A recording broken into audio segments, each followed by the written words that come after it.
Kekuatan ilmu dan amal itu hanya ilmu agama saja, Ustaz. Bagaimana aplikasinya dengan ilmu yang lain, ilmu dunia? Kekuatan ilmu hanya ilmu agama saja. Karena yang membuat kita masuk surga adalah ilmu tentang Allah, ilmu tentang Rasulullah, ilmu tentang agama kita. Tidak akan masuk surga kita dengan ilmu fisika kita, ilmu IPA kita, ilmu kedokteran kita. Tidak sama sekali. Kecuali ilmu dunia kita ini kita niatkan untuk ibadah, maka itu baru menjadi ibadah bagi kita. Akan tapi tidak mengantarkan kita ke surga. Tidak akan mengantarkan. Orang mendalami IPA, ahli kimia misalnya, sampai ia tahu bahwa Allah itu yang adalah zat yang diibadati, hanya sampai itu saja ilmu itu.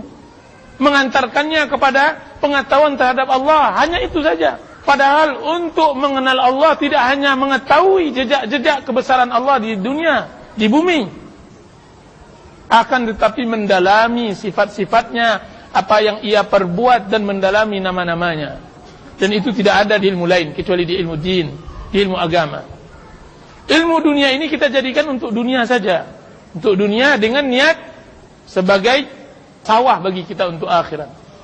Jadi kita katakan bahwa ilmu agama yang dipuji oleh Allah SWT dalam Al-Quran dan hadis. Sedangkan ilmu dunia, tidak ada pun Al-Quran dan hadis, tidak ada pun surga dan neraka, orang tetap menuntut ilmu itu juga.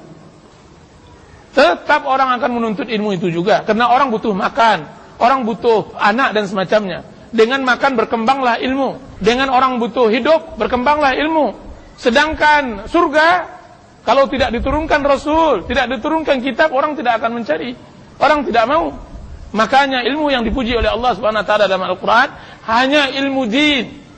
Jika seandainya ilmu dunia adalah sebuah keutamaan, niscaya telah dikuasai oleh para nabi dan rasul. Akan tapi nabi dan rasul hanya mengetahui ilmu sesuai untuk kebutuhan hidupnya. Nabi Daud mengetahui bagaimana melembutkan besi. Nabi Yahya mengetahui bagaimana bertukang. Nabi Isa bagaimana bertukang. Nabi Muhammad SAW hanya mengetahui hanya sebatas bagaimana berdagang dan semacamnya. Begitu. Hanya untuk menyangkal kehidupan sampai nanti ke surga. Wallahu ta'ala alam.